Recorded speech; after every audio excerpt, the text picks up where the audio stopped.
penyelamat kita dan menurut ajaran Ilahi, maka beranilah kita bernyanyi, Bapa kami yang ada di surga, dimuliakanlah namamu. Saudara-saudara terkasih, selamat pagi. Salam jumpa lagi dalam Sabda Siap Saji Senin 12 Juli 2021. Mari kita berdoa dalam nama Bapa, Putra, dan Roh Kudus. Amin.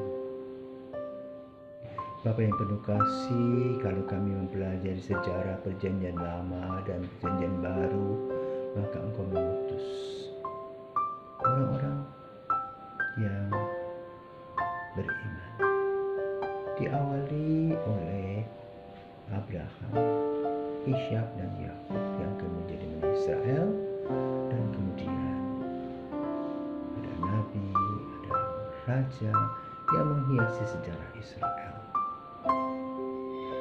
Dan di dalam masa tertentu mengutus Maria, Bunda Yesus, yang menjadi hamba dan melahirkan Yesus. Dan saudara Yesus berkarya bersama dalam Tritunggal. Maka kami mohon berkat Tuhan agar kami boleh merasakan solidaritas Yesus, kerendahan hati Yesus, kebesaran hatinya untuk membuka jalan bagi kami untuk keselamatan. Maka berkatilah kami demi Kristus Putramu dan pengantara kami kini sepanjang masa. Amin. Tuhan bersamamu dan bersama rohmu. Inilah Injil Yesus Kristus menurut Matius. Dimuliakanlah Tuhan.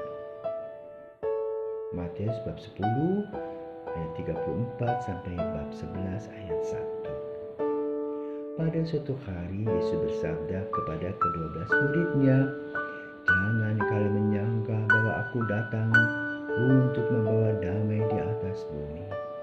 Aku datang bukan untuk membawa damai melainkan pedang. Sebab aku datang untuk memisahkan orang dari ayahnya, anak perempuan dari ibunya, menantu perempuan dari ibu mertuanya, dan musuh orang ialah seisi rumahnya.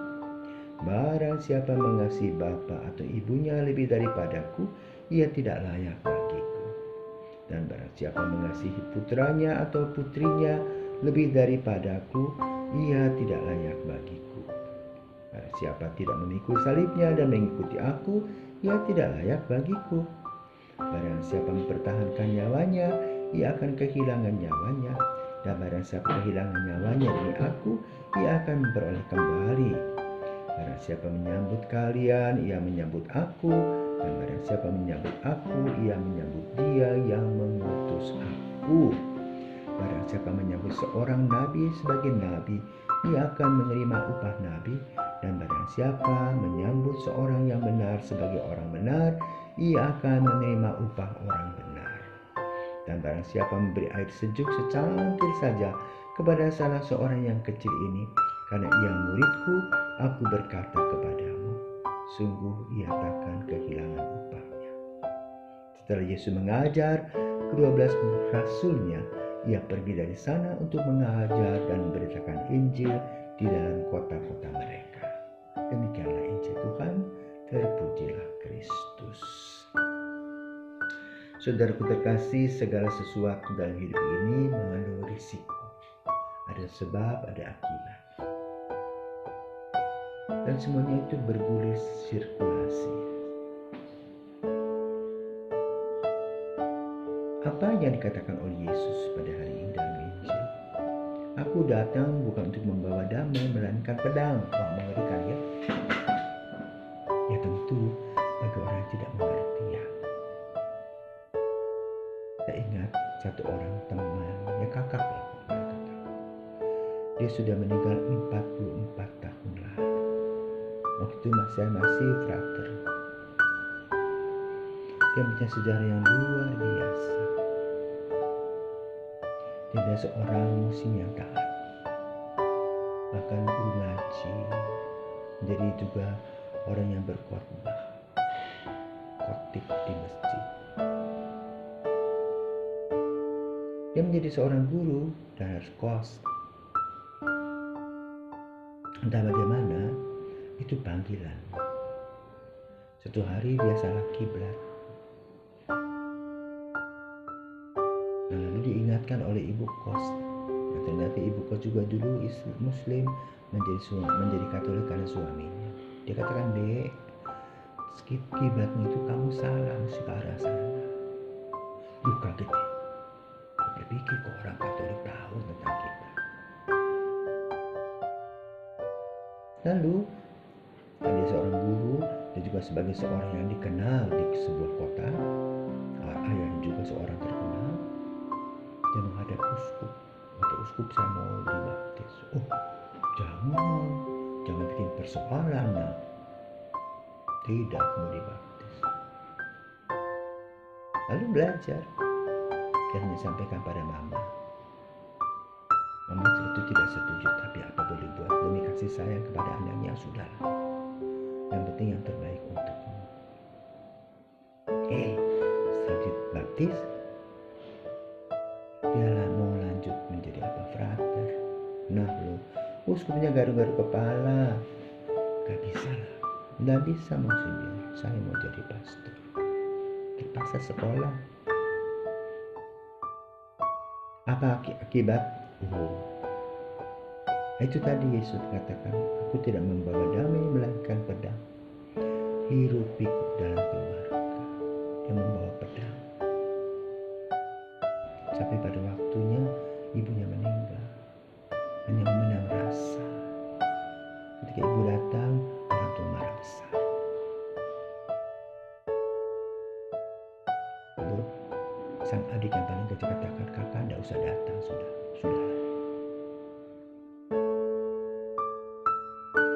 Kemudian dia dikirim ke Australia studi untuk karismatik. Pulang, dalam satu pertemuan, dia pergi dengan naik motor, dia ditabrak oleh seorang pemuda. Koma selama seminggu. Dan yang menabrak juga orang Katolik. Yang sudah terkasih, dia tidak membawa pedang untuk keluarganya. Tapi kemudian adiknya menjadi seorang Katolik. Permusuhan itu terjadi karena apa? Kita tidak mengerti. Jadi yang harus kita buka pikiran kita sekarang, agama yang ada itu bukan kita karang-karang sendiri. Tuhanlah yang membentuk melalui orang dan kelompok tertentu. Pengarahannya semua sama baik untuk mengenal Tuhan lebih mendalam. Dan bagi orang yang memahami hal itu, setiap orang yang punya iman juga tetap bersahabat. Karena apa? Duduk sama rendah, berdiri sama tinggi. Karena itu, kita sebagai seorang Kristiani harus memberikan yang terbaik dan tahu risiko bahwa tidak semua orang setuju dengan kita. Bila kita menghadapi hal itu sebagai sebuah penderitaan, maka itulah yang harus kita lakukan, memikul salib Yesus. Tetapi juga kita bisa di dalam kelompok komunitas kita. Kalau kita lurus, orang lain bengkok, maka kita ini seperti duri dalam daging dan tidak disukai. Itu risiko. Lalu bagaimana sikap kita? Jalan terus dengan kebaikan-kebaikan itu. Tidak usah takut. Karena manusia itu ada waktunya, ada masanya. Sama. Dilahirkan, hidup, dan kemudian dipanggil kembali oleh Tuhan ke pangkuan ilahi. Kan itu Yesus mengatakan, barang siapa menyambut kalian, ia menyambut aku, dan barang siapa menyambut aku, ia menyambut dia yang mengutus aku. Maka sambutlah semua orang tanpa pandang bulu siapa saja. Itu semua saudara kita. Yang hitam, yang putih, yang beriman A, beriman B sama. Kita harus membuka hati dan diri kita karena kita sama-sama makhluk ciptaan. Dan Yesus berkata juga, pada saya memberi air sejuk sakit saja kepada salah seorang yang kecil ini, kalau ia muridku, aku berkata kepadamu, sungguh ia takkan kehilangan upahnya. Jangan kalau kita mau berbuat baik, kita tidak tebang pilih, tapi memperlakukan semua saudara seperti saudara kita sendiri, yaitu dalam kebahagiaan, kepuasan batin.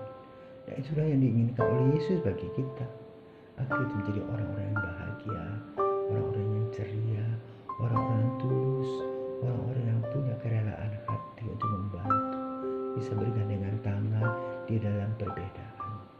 Itulah kasih Tuhan. Semoga kasih ini selalu menerangi kita dalam langkah-langkah kita, khususnya pada coronavirus.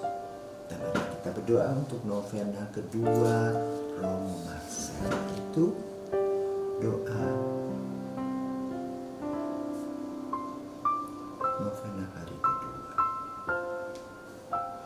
Allah Bapa yang penuh kasih, kami bersyukur atas iman-iman yang telah Engkau berikan untuk mendampingi kami. Engkau sendirilah yang telah memilih dan memanggil mereka. Bagi imam kami tercinta Romo Marcel Gleniarse yang akan merayakan Pesta Emas imamatnya yang ke-50 tahun, sudilah kiranya Engkau memberkati dalam segala karya pelayanannya. Anugerahkanlah kesehatan, damai, sejahtera, bahagia senantiasa dalam menghayati imamatnya. Semoga semakin bertambah kuat hikmatnya dan semakin bijaksana dalam menjalani kehidupan.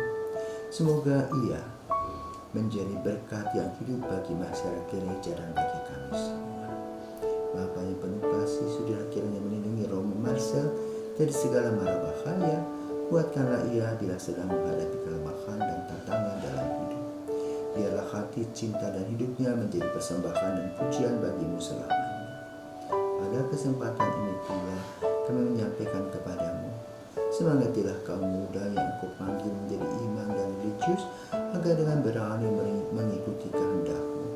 Utuslah para pekerja ke dalam pelayanan-Mu yang melimpah, agar Injil-Mu diwartakan, kaum miskin dilayani dengan cinta kasih, para penderita memperoleh hiburan, dan umat-Mu mendapatkan kekuatan melalui sakramen-sakramen. Kami mohon kepadamu dengan perantara Kristus Tuhan kami. Amin. Allah Bapa, Putra, dan Roh Kudus. Amin.